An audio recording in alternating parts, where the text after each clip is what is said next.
It's not on. Oh, okay. But I've started now. Um, So let me. I'll invite you to put your video on, and maybe it'll pop up with a thing. oh yeah, there it is. Here he is, Working? live and direct. Yeah, man. It's thanks for jumping on again.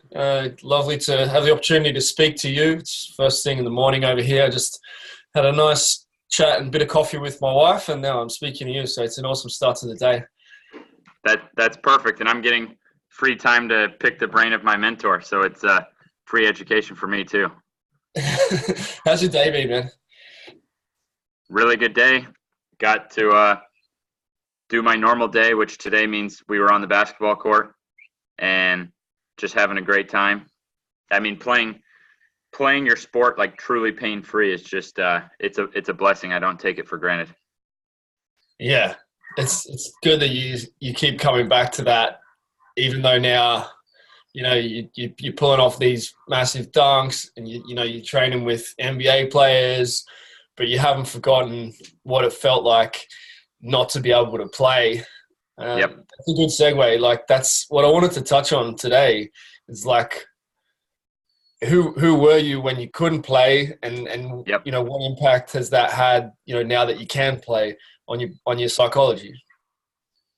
It's such a good question. And honestly, I made this huge mistake that I think a lot of us, I think almost anyone can relate to maybe a time when they've done it. And I really shut myself off from other people. And I thought that kind of being this lone wolf and shutting myself off from others and not trying to have a network of connections, not trying to have a community, I thought somehow that was the way to go. Yeah. And I really got nowhere with that approach. And honestly, by the time I was 20, I mean, I didn't have a single close friend in my life. It was a You think that totally was different because world. of the basketball? Like, was that related to the struggles you were Yeah, I mean, having on the court? I was very depressed from the knee pain and the knee surgeries. Like, I spent my holidays that year like at home, just pitying myself. So the knee pain really threw me into a depression, and I thought that fuck everybody. You know what I mean? The world's against me. That kind of bullshit. And that got me nowhere, honestly. And it wasn't until like starting to open up and realize like, wow, that's a mistake. Like cutting myself off from other people is not the key to getting ahead. There's a difference between studying and learning and, versus partying, you know. So I spent time on my own studying, but without really having the feedback and mentorship and help and, from other people, I just kind of went in circles. Yeah. And so, as you know, we've talked about this. I started then like I had no social media, no, you know what I mean? Like I thought just blocking myself off from everything was the key. Then I started starting to follow you. I started to read everything Charles Poliquin was writing. I went to seminars, I did things that was totally against what I had done for the last few years.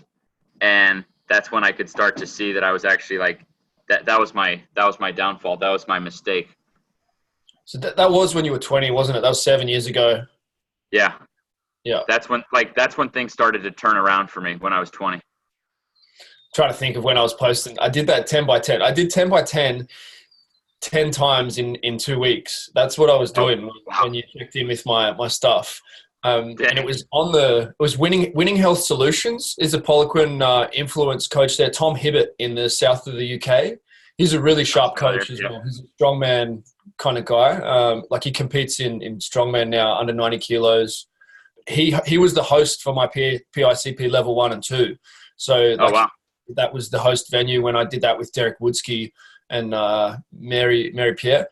And I met a lot of good coaches, a lot of the guys that I kind of tag in my stuff now, and especially, some of them were the coaches that were at that event, you know what I mean? But he was doing these crazy protocols and stuff, and that's what I was trying at that time.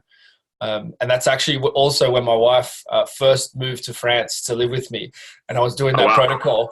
And she was like, at that time, we'd known each other for quite a while. We met, 5 years before that, but she just sort of decided to move down after we'd been dating a bit. She was in Germany and I was in France. It was like quite a big. Oh, wow. So she just moved down. And I was doing this crazy protocol, and I was like a zombie, and I was like trying to take all the supplements and the carbs and all that stuff as well. And it was just messing with my physiology. And she's like, "What are you doing to yourself? Like, who is this guy?" you know what I mean? So it was good that she got that introduction from the start, because there was a sign of things to come. But that's interesting. So you think your wife had an effect on you, opening your mind and starting to think differently and really look at things? She's definitely. What got you to change? What got you to take a step back and look at the whole picture? Oh, I was kind of already on that kind of buzz. Like, I had irritable bowel when I was, going through high school, just end of high school type thing, when I started to eat a lot of junk food and take protein supplements and all that stuff. And if I'm honest, like, everyone in my family has pretty much had digestive issues. Some of them hospitalized and diagnosed and whatever, and other ones, so yeah, ulcerative colitis and, all that kind of nasty stuff. There's a lot of that in my family. So I just started to eat a lot of junk, and it kind of caught up with me at that age. I'd been on antibiotics, long course for skin stuff, which, you've touched on that as well. But I went on antibiotics for like 6 months, and then started to drink alcohol, and then, ate a lot of junk food, and then my skin went bad. And, a lot of things all happened together there. My gut went bad in that cycle. And I think that really negatively affected my psychology. And then I think on the back of that, like, I probably started to get more into the holistic side of things. I started to read T Nation around that time. So that was 2004 kind of thing. Just when I was finishing off university. And then, that was when Charles and Ian King and some of these guys were really pumping on T Nation. So I started to get into some of those philosophies, and probably learn about Paul Chek and read How to Eat, Move and Be Healthy around that time as well. Oh, wow. So I'd sort of been on that buzz, and then in and out, sometimes more just thinking about bulking, and sometimes really thinking about health. And then, I traveled through a lot of my 20s, so backpacking and stuff. So sometimes I cared about health, and other times I was just like, being a backpacker living on $2 a day in Guatemala and whatever, you know what I mean? Like, not really putting attention on my health and that sort of stuff. But when I got that strength and conditioning job when I was 27, I got a head of performance, my first big role in a French rugby team. Then I really decided, like, I got to get myself healthy again. And I'd been vegetarian for a while before that, and I'd really run myself down, like, living in Latin America and not looking after myself. And I'd got pretty run down. So I decided, if I'm going to do this role, I need to get healthy. So then I really started to study, and that's when I got into Rob Wolf, and I did like functional medicine kind of courses, and really got into like Paul Chek's type stuff. And then, I went deep into it as soon as I was full-time in pro sport. Like, that was when I was like, well, I need to be a role model for these guys if I'm going to do this stuff kind of thing. So, and then my wife was kind of always interested in it, and she was like open to the journey. She was actually vegetarian when we started to date again at that time. She wasn't when we were first together, but then she actually, that first, we had 4 days together in Paris when we sort of caught up again, and she started eating meat again. Then, and she sort of went back onto it, and she felt better, like, pretty quickly. But yeah, we both kind of had played around with vegetarianism and that sort of stuff. But like, that was interesting. Yeah, the Poliquin stuff was huge. Like, getting into it. I did biosignature with him. I think it was just a bit after I did the PICP 1 and 2. And so when you do biosignature, like wow, like, you start getting deep into, the blood testing and all that stuff. And yeah, there was heaps about supplements, but you kind of realize, like, human physiology matters, and hormones matter, and, stress hormones and all that sort of stuff. But did you go into that side, the metabolic analytics, and you kind of came later in the next generation of that education? No, I remember all the biosignature, and I had my calipers and the online software and stuff, and I did, I did all of that. Okay. Yeah, I mean, I don't know about you, but I think for me, Poliquin, I thought it was like the most genius guy there's been in this field. So what are your thoughts on that? I think so too. You know, like he brought it all together, and you know, he probably, as we all do, like I think he took a lot from a lot of other, you know, people and practitioners, and I've heard different stories about, you know, where things came from and how they got shared, but he was able to recognize, you know, this is really important and sort of get it out there. And the human side of it is so big as well. Like, you know, he had that big personality and sense of humor and kind of hard edge to him, you know, that he was able to just latch onto an idea and just roll with it regardless of the pushback. You know, I think some of the biosignature stuff, from my understanding, came with work with Eric Serrano, Dr. Eric Serrano, and some other guys, you know, with identifying the parts of the body and the skin folds. And I think they just moved away from it because there's too much heat scientifically to say, you know, this part of your body correlates to this and that part of your body. Like, not many people can stand up to the, you know, the heat that comes with people saying that's bullshit, you know. Poliquin had balls. And I think that was the most important thing I learned from him, and I've had my most success from having balls. I mean, even to this day, we go out and we practiced our jumping after our basketball work, and you know, we're seeking to achieve balance off the 4 different ways a basketball player jumps, which is either a running 1-foot jump off either leg or going into a 2-foot jump, stepping in either right, left, or left, right. And, you know, I have a guy with us today who's going to get paid a lot of money to play basketball this year. And out of the 4 main jumps, he's only ever done 1 of them in a game. And all of the other 3, he's like not proficient, has knee pain. This is just the status quo in basketball training. College, professionally, they don't balance your jumps. And it's such a horrible impact on your body. You get so imbalanced from only jumping a certain way. Your muscles develop differently. Your tendons develop differently. And so, you know, people are going to think you're crazy for doing that. People look at you for being on the court, and then when they're practicing these jumps, they look stupid. Like you can't. Exactly. Like, why is he doing that? Exactly. Yeah. So I think, like you touched on this, but when I started reading Poliquin, and like, I remember one of the first things I read, he was talking about, you know, different lower back stuff. And he immediately mentioned, oh, when I heard about this, I went to Louis Simmons at Westside Barbell. When I heard about that, I learned Russian. I learned German. You know, what did he speak? Like 18 languages or something like that? I'm not sure of that, but yeah, he definitely. Right? It was incredible. I spoke with him in Spanish and French, and he was pretty comfortable with both of them. Yeah, so he had this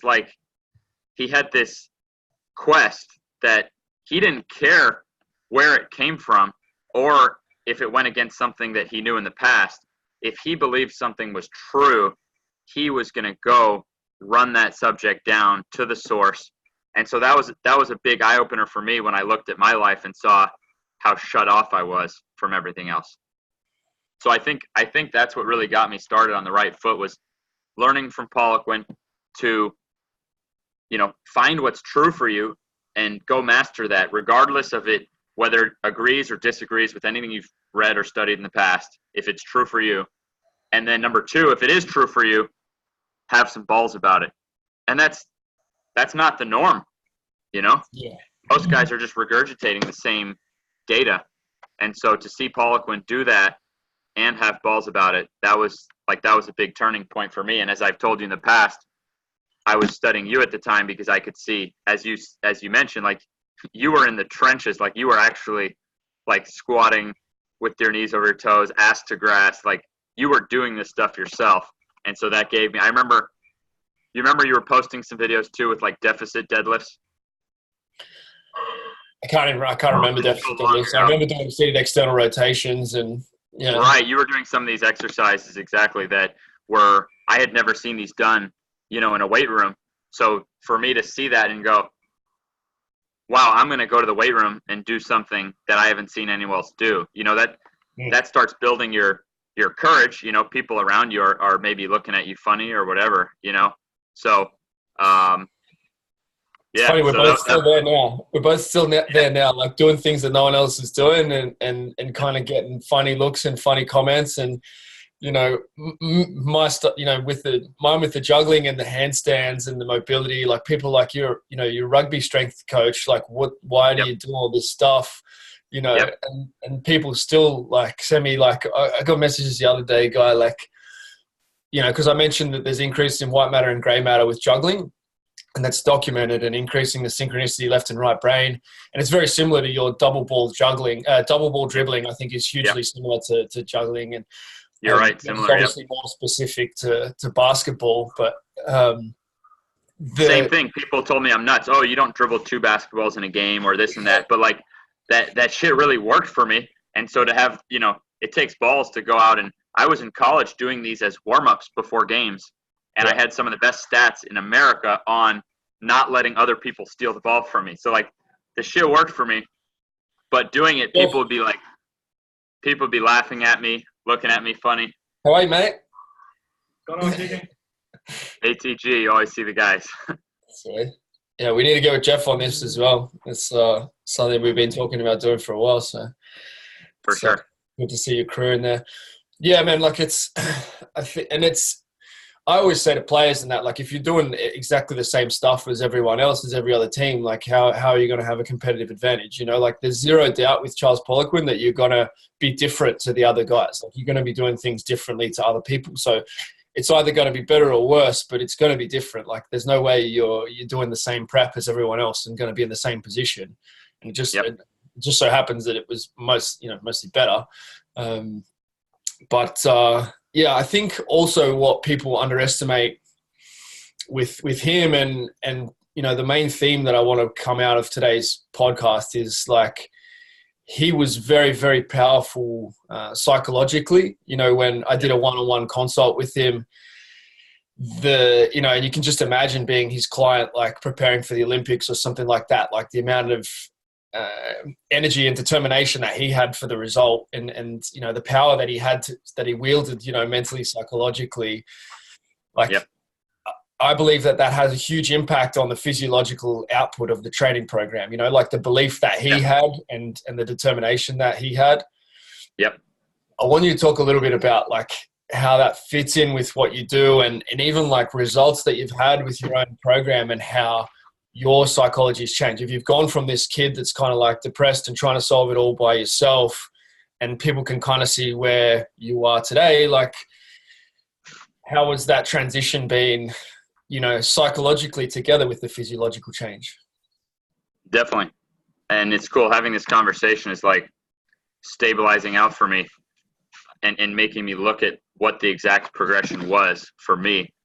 And so I mentioned from the start, it was first I had to get my head out of my own ass and be willing to look, So that was the first step. And I saw that Charles Poliquin was willing to look.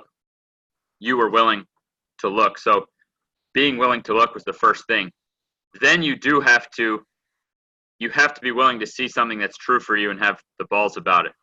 So we went over those 2 points. Yeah.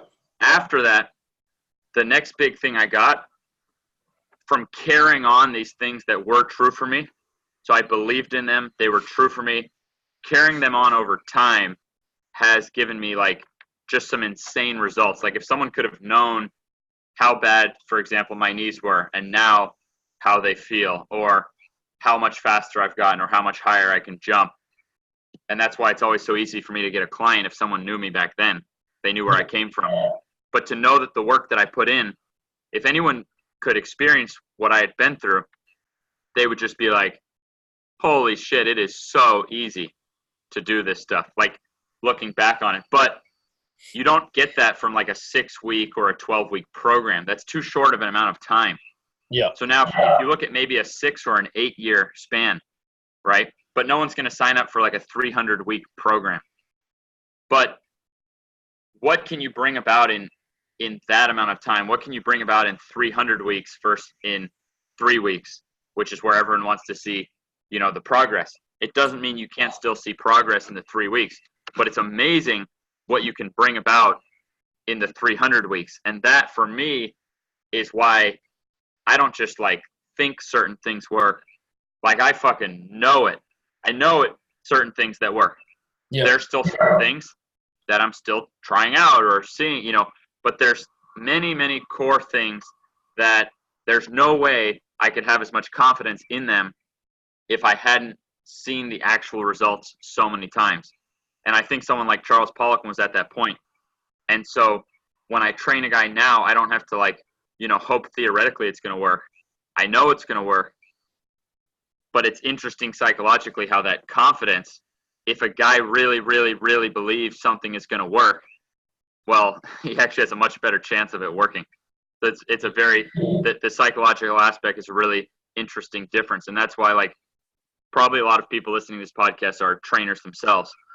And your confidence in the subject matter is one of the most important things you can do for your clients. You can give your clients so much better results with your own confidence in it. And now looking back and thinking about training with Charles and stuff, oh my God, his level of confidence, you never doubted if something was going to work or not.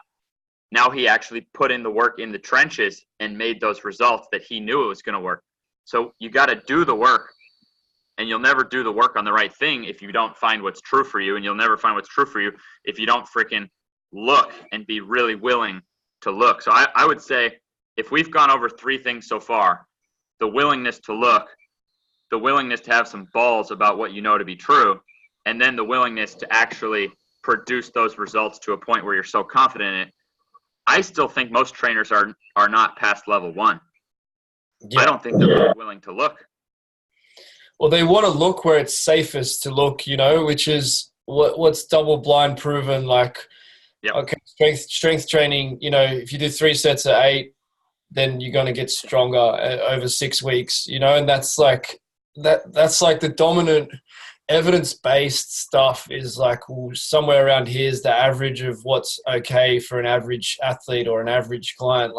How is that useful if you're trying to be the best coach in the world? I think that's also the thing is people don't even dare to dream of being a world-class coach, so they don't need to look for world-class methods because they just want to sit somewhere in the middle of the pack and not be criticized. You know what I mean? Stay safe. And people are so scared to be called out now, this is pseudoscience, this is woo-woo. And to stand for anything these days is kind of a rarity. So you hide behind, all these cohort studies say this way of training's fine. It's what are the, there's not very good research in exercise or in nutrition, there are great practitioners and there are bits of useful research, but if you're looking for the research to tell you everything, it's going to be a long time. That's true. Yeah. And you're so right about that with if 3 sets of 8 is, a thing. This is such a new subject, training the human body for performance or training the body to protect against injuries. It's just too new of a subject to think that everything that could be known is already known. Yeah. But the college education system, at least in America, I know, it kind of breeds you to think that anything that could be known is already in those textbooks. Yeah. Yeah. Which is, so far from the truth. And as soon as you start studying, even studying Louis Simmons, studying Charles Poliquin, even looking at, the decathlon guy, the French guy, and, seeing, he's using that stuff. And there's a lot of different things out there that aren't going to be in the textbooks for a while, even if you don't agree with it, but some of the stuff Cal Dietz or Franz Bosch or Bondarchuk, or there's a lot of things that they're not, those approaches aren't really being taught in the mainstream education. So you're just not going to have best results. And when it's competitive sport, that's the fun thing about it is you get to put the physiology on show and you see what comes out. Yep. But so were you, I guess some of the humiliation as a kid, being, you've mentioned on other stuff about, having white bread or whatever put on your, having your coach tell you take your shoes off to show there's no weight in your shoes after you did your sprints, and these humiliating moments. Do you think they've kind of initiated you into the mental toughness that's been needed to do what you've done now? I think so, because I was made fun of for being slow. I was the guy always made fun of for having no ability to jump. And so even though I didn't know even though it wasn't necessarily the right thing, I had the balls, and I remember these moments were very hard to make myself go do, but I'd be out in my neighborhood, like running with a parachute or, dragging a tire, or I remember, those kind of things, dribbling 2 basketballs miles through my neighborhood before school. Like, you had to be willing to get over the idea that someone else thinks you're an idiot. So what? Like, what does that really do? And then eventually you get over it and you realize, holy shit, that doesn't matter at all. I can remember going out to the beach and working on basketball defensive techniques with no offensive player, and sometimes working offensive techniques with no basketball, because I found that to master the right moves, I found that most guys couldn't get it unless they actually put the basketball down. And I found basketball players were so overtrained on the court that we would go do it in the thickest sand we could find for our feet. It was an interesting idea. It's not accessible for everyone, but we're here in Florida, and I was trying to help my guys as much as I could. So trying to fake out imaginary defenders on a super popular beach, and we're shooting shots and making with no one around. But for me, this was like home. Like, being willing to do stuff like that was home. But I can remember so many times the guys training with me, I could see it. I could see their moment happening of like, holy shit, am I really about to try to fake out an imaginary defender and make this shot with no rim and no ball around while there's pretty girls watching or whatever, Yep.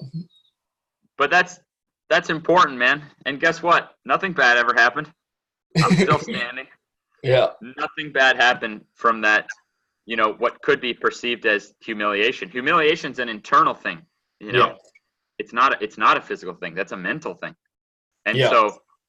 so I think without realizing it, because I was so obsessive about trying to get better, and that meant doing things that other people weren't doing, I was the guy, willing to be at friends' birthday parties. I'd be up in the morning doing sit-ups while they were playing video games. Like I had to be willing. If all my friends were faster than me and I was hanging out with all the guys on my team and I just do everything the same as they do, how the heck am I going to catch up? And the shit I did not only did not help me catch up, my body was destroyed and had surgeries. And that's what led me on this new path of trying to figure out how to get the body freakishly healthy to never feel pain when I play my sport. But you're right. It really laid all the humiliation I faced when I was younger. It really laid a foundation, because I didn't care if something made me look stupid if it was going to allow me to not be made fun of on the court. I would much rather have had some old farts at the beach laugh at me than have, be the only guy in the team who can't touch the rim. Yeah, I think at some stage you need to go through that stuff. I think for me, a lot of it was through the backpacking time that I actually got the courage to be different, and because I was a foreigner and then like learning another language, you go back to basically being a baby when you've got 6 words in another language and you have to try to get by, then you kind of go back to being like a child, and there's humiliation in that. And I think for me, like a lot of the courage came through that time where I probably wanted to be too much of the, like, be cool and not stand out and stuff during high school, even though I wasn't one of the coolest kids, but I wasn't a super nerd either.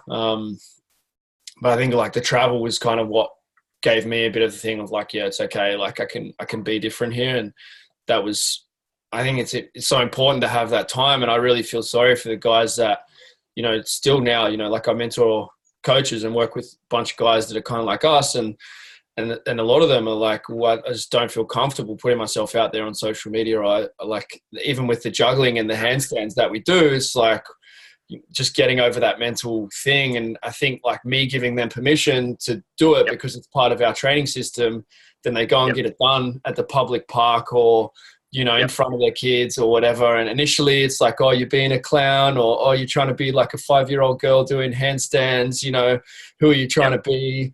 And just getting through that criticism, I feel like is such a huge thing and breakthrough for people to be like, yeah, like I'm a clown. That's cool. Like, let's get on with this thing, It still blows my mind every day when I think and I see these videos from my athletes around the world going into the gym. Yeah.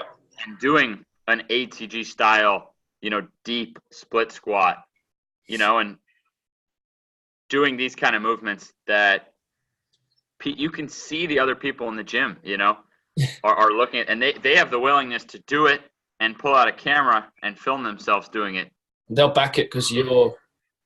Yeah, so I was willing to instill that confidence, but now I'm giving them that ballsy moment, I think that's an important thing for any aspiring strength coaches. Get that willingness to, face the humiliation and go through it. And you're doing the same thing in so many ways. And that's why, like, when I first saw, like, the juggling, of course, I just thought, like, oh, wow, that's cool. But then I think there's muscular guys in weight rooms juggling. Yeah. They are overcoming that ridiculous part of society that makes us be, fearful of what others are going to think of us. Yeah. So that's actually a super empowering part of the process, I think, psychologically. By going through that, man, you have so much more chance, I think, of success. And I think you could have there's probably, different kinds of entrepreneurs and investors and whoever having similar conversation to what we're having right now, of being willing to look outside of the education, the what's safe, being willing to look outside of what's safe, and being willing to have balls, and then being willing to put in the work on what you find. Because some people miss that third step of that they're always just hopping around trying every different method. But if one of those methods really was true for them, well, you got to then, put in the work and actually get good at it. How many guys are going to get their handstand down like the first time, Yeah, that's the other thing that I love, and you've got it with basketball, but sometimes the thing that you've mastered as a kid doesn't have the same lessons in it. You know what I mean? Like, so when you take on juggling and handstands as an adult, you go back to being a rank beginner. You have something that other people are going to think you're silly for even trying at. And then if you want to get a 60-second handstand, or if you want to get a 5-ball juggle, you're looking at thousands of hours of practice. And by the time you've done those thousands of hours as an adult at something that you were hopeless at before, you're a different person mentally and physically. You're in a different place, and you have another level of mental strength, and like that's why they're foundations of our system. Because oftentimes, the people that I work with, they don't have a specific sport. They don't. A lot of them have had those dreams of playing NRL or Premier League soccer or top level, and then they've got to a point where, like, this isn't going to happen, and then they have a big crisis mentally of, like, who am I now, and what do I even live for? And then this is something that gives them, purpose again, and has worked like that for me as well. And they're kind of like foundations of my life that. If I'm doing these physical practices, then I have that psychological and mental strength. And once you get to a certain point with them, it's like, it's difficult to get gains, right? Like, for you to get gains on your dribbling and stuff now, it's like, it doesn't come easily, right? Like, to be able to do new things once you've been practicing for a long time. There's always things, but refining that, those high-end skills, like that mastery is a huge thing as well. Like, you want to have things that you're mastering, and also have things that you're kind of a beginner at as well. So you're still going through that awkwardness, and that's what keeps you growing. The best athletes in the world, Michael Jordan.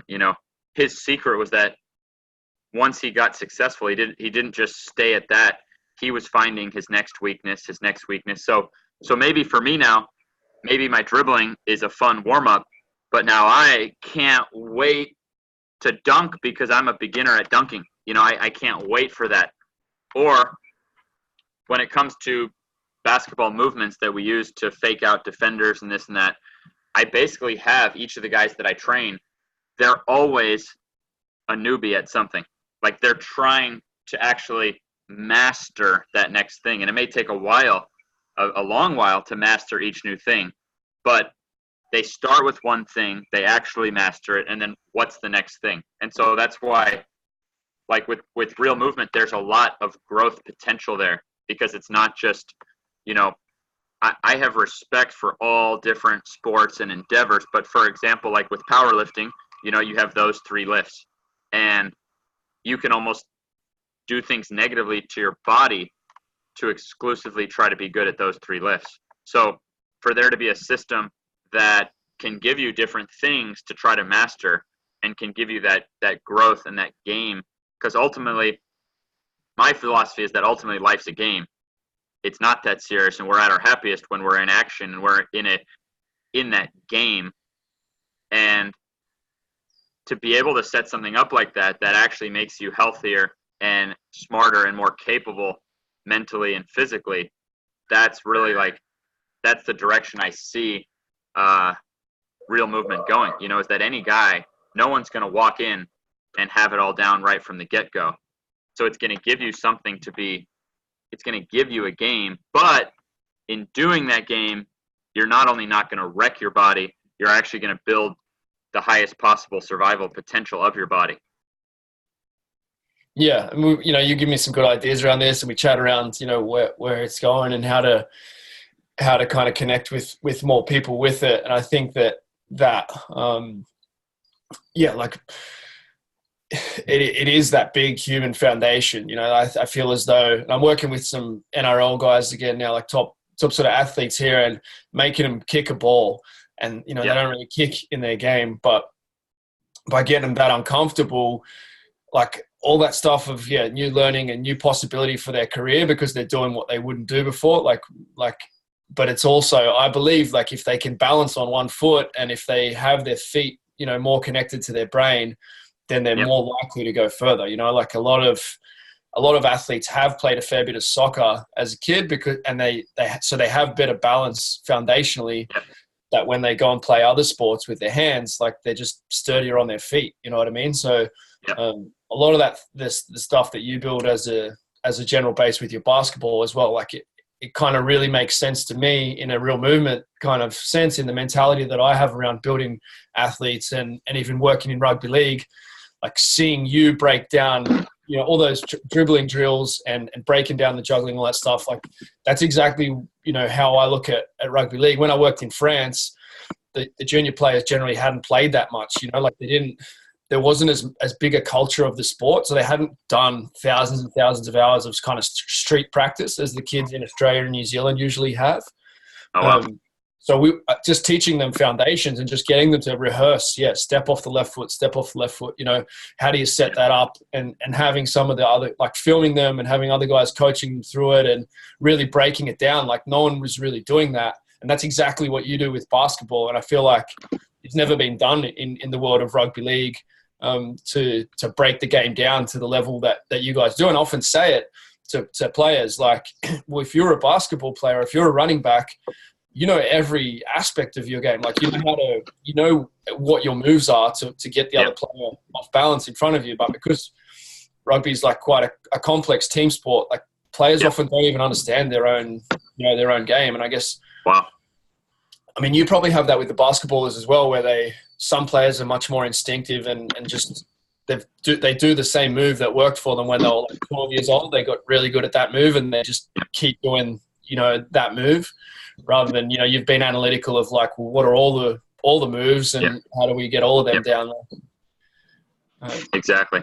Yeah. And so I take guys and I can watch their film and immediately point out, there's like, I know for basketball that there's 5 moves that are more successful at the NBA level than any other moves. But I often train guys who think it's political and they're almost in the NBA, or they think there's some bullshit reason why they're not there. And I'm like, did you know you're only using one of the 5 moves? And there's guys making the money they wish they were making using 3 of them or 4 of them. And they've only got one of them actually mastered. They've lost touch. It stopped being a game for them. Yeah. It became, something that they lost that passion for improving, and they just kept doing the same things instead of expanding. And that's, I think just as a human being, I think when life stops being a game for you, man, you can get into a dark place, Yeah.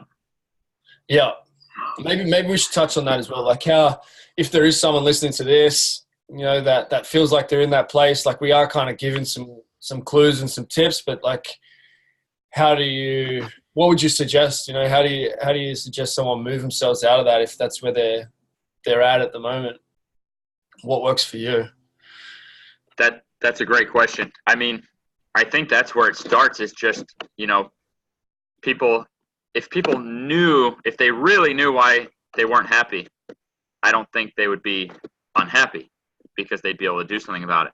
And so I think modern society can kind of trick us into thinking we're doing all the right things. We have our car, we're paying off our mortgage, we have our job, but where's your game? And I think it's just the way we're wired, is we crave that, we need that. And so I think that's step one, is find your game.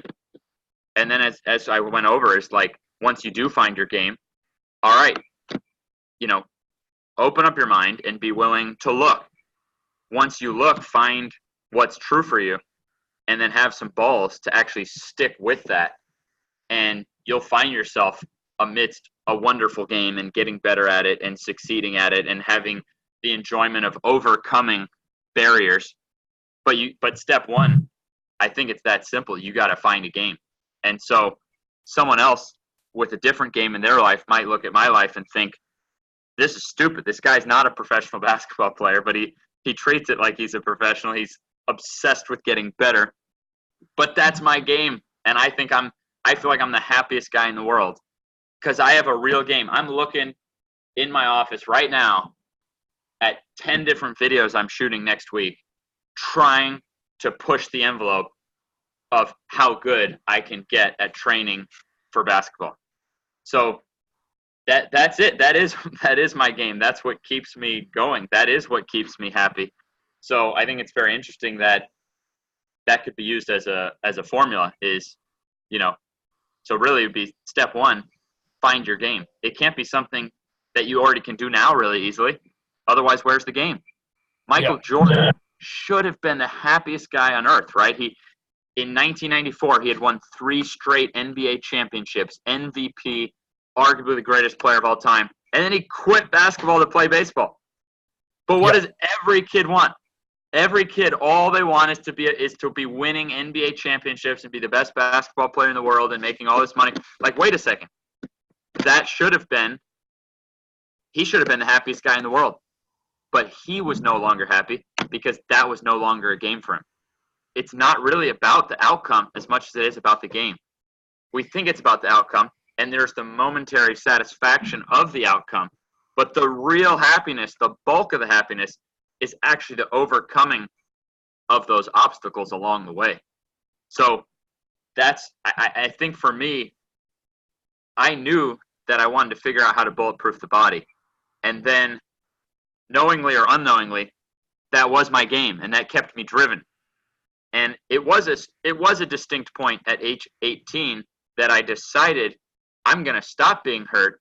My new game is to try to figure out how to bulletproof the body so that I could play without pain. And if you look at that, by 20, I had already found you and Charles Poliquin. So obviously, maybe this plan's not going to work overnight.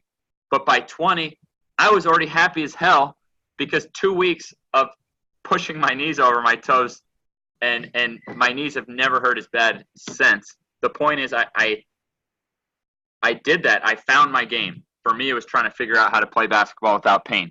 Then I went on to step 2, and I was looking. Then I found step 3. I found what was true for me, and I had the balls to go to the gym and do that. And then I did step 4, and I actually stuck with it for years on those things that I knew were true. And now I find myself, because we are running out of time here, so it's all coming to a good point right here. What I consider the last part.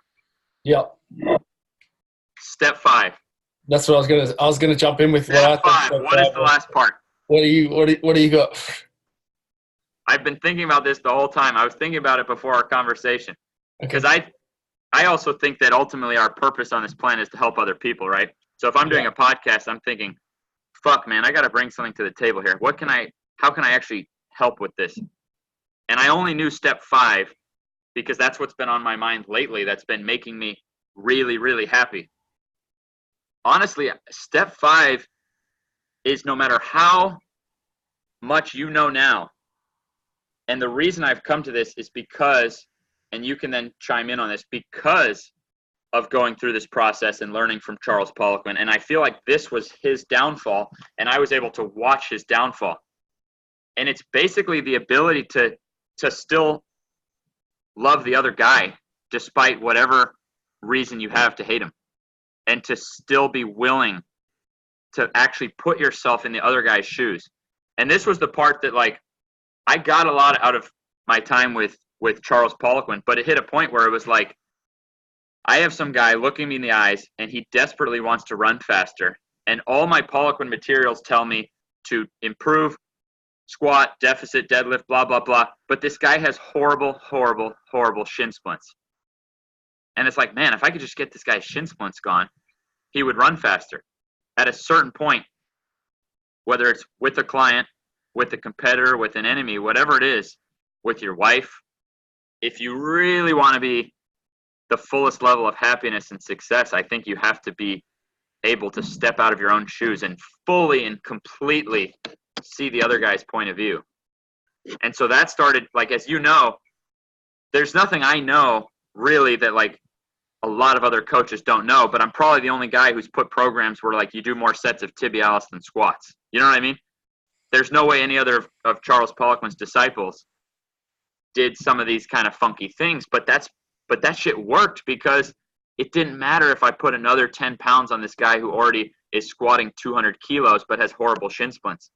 And I could just be a dick and say it's because your glutes aren't firing or this or whatever, but at some point you got to put yourself in the other person's shoes.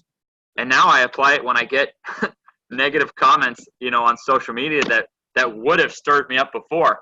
But what's funny is when you actually get off your high horse and put yourself in the other guy's shoes, you can at least see, even if he's wrong and he's wrong, you can at least see how he came to that point of view. And when you see that, you stop hating the other guy because you actually understand him.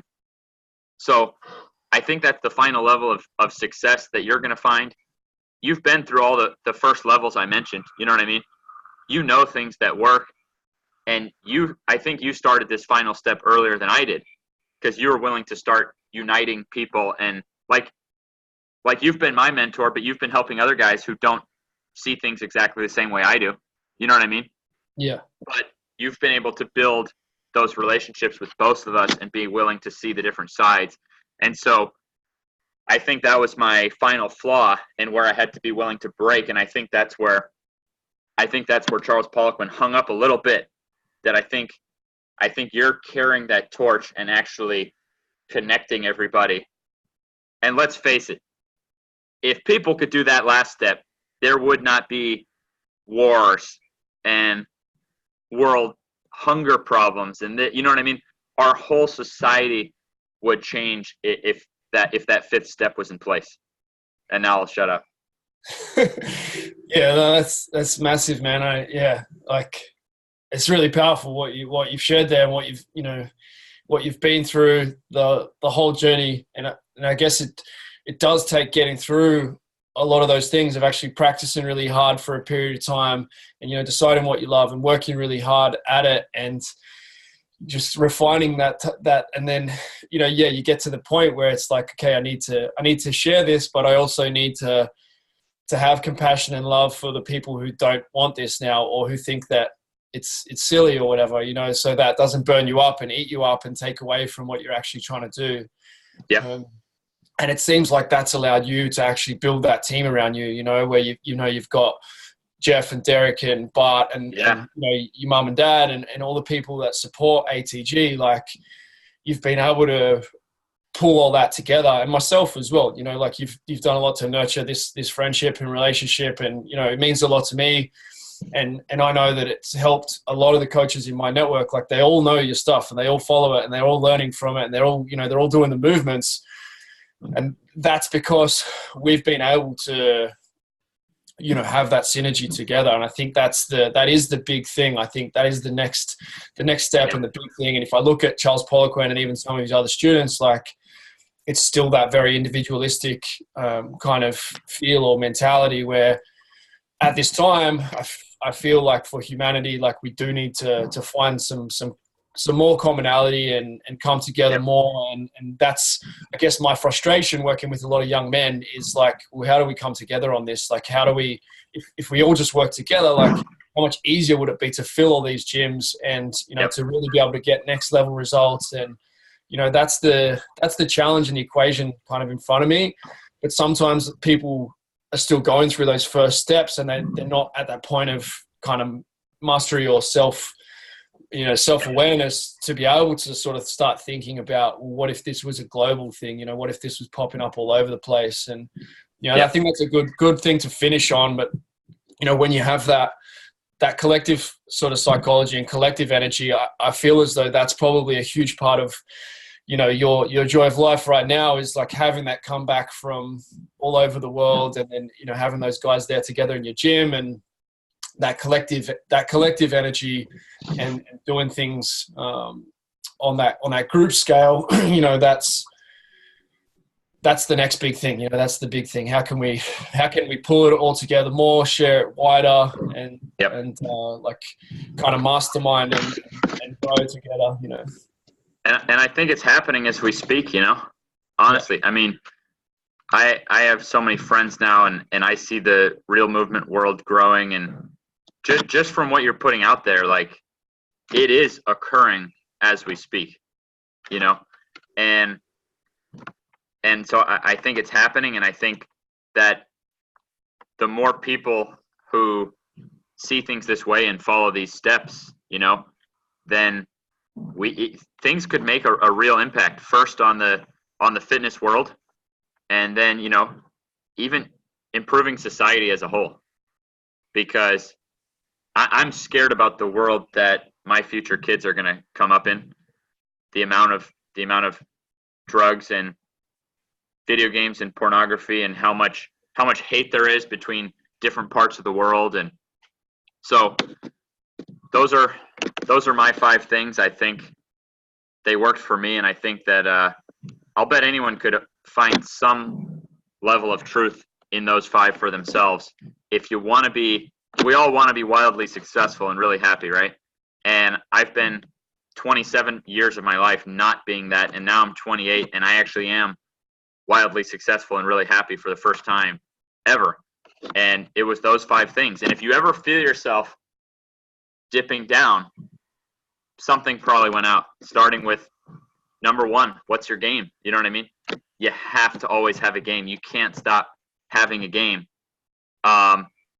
It's amazing how, regardless of age, actually, when they just look at the ratio when people retire, like, you're dead, man. Now, some people who retire would find a game, but for the most part, you stop having that game and you lose the joy in life.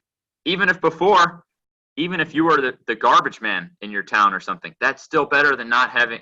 If that's your game, it's still better than no game. So find your game, step 1. Look is step 2. Have some balls about what you observe and know for yourself is true. And then carry it out, man. Carry it out. But that 5th step, no matter how hard you believe in certain things and build up what you perceive to be your, you know, success, be willing to see that other guy's point of view. And then I think you'll just be wildly successful and wildly happy. And, you know, that played a part in my own business. I hired Jeff, who was doing things, and I joined in and gave him part of what I was doing, even though he was doing things that were different than what Charles Poliquin had taught me, because I was able to follow these steps. Yeah, I think, you know, that is a gap, I think, in some of the Poliquin stuff, is like bringing next level mobility, and it's still missing mostly from the strength and conditioning world. Like, how do you get someone into positions? And, you know, that's a whole other conversation. Maybe that's the next one we can do. But I think what you're saying there with accepting the other personality and people doing things differently, but it's also like what you just said there, like bringing other people along on your journey. You know, like you've been able to bring other people along on your journey. You've been able to bring me along on your journey, even though I'm doing juggling and I'm doing handstands and I still like weightlifting, and that's not purely what you're doing, but by that connection and bringing Jeff along. And then, you know, like that is that 5th step of like, bring people along. And then if people don't want to go, that's okay too, and still learn from them and still see their perspective. Like, Yep. That's yeah, we all get along much better than we think. We're all much more capable than we think. This world really could be an ideal place to live where everybody can be successful. And so hopefully somebody listening can apply those 5 steps in some way and contribute to this goal. And if you can live that, if you're living that and people can feel that energy on you, then that's already happening. And it's just a matter of more people doing it and embodying it further. And, I'm there sometimes and other times I'm like doubting and, and it's in a flux, but I love the journey that I'm on and I love seeing what you're doing. I'm looking forward to getting over there to Florida. We're moving over closer to you guys for at least part of the year and going to spend some time together. And just, I want to thank you, man, for being a part of my life and obviously sharing what you've shared today. Getting a little bit deeper into the psychology of how it all goes and how it transforms your mind as well as your body and your knees. It all goes together, in a powerful journey. So thank you so much for your time today and everything that you do, man. Well, once again, you've pushed me and challenged me, and you brought up the mental aspect of things, which is every other podcast I do is just about my knees and jumping and I give the same spiel. And now I was like, to start this, I was like, holy shit, this is different. I know it's the right thing. I know it's important. So let's do it. But I was like, what is going to come about? And now you just made me look at everything and actually I had not thought of, I didn't think I was going to have 5 points or have some, something come out of it. And you made something blossom out of this. And just like from the first time we spoke about a year ago to now, my business has 10x'd itself. And I'm, different people have different levels of need.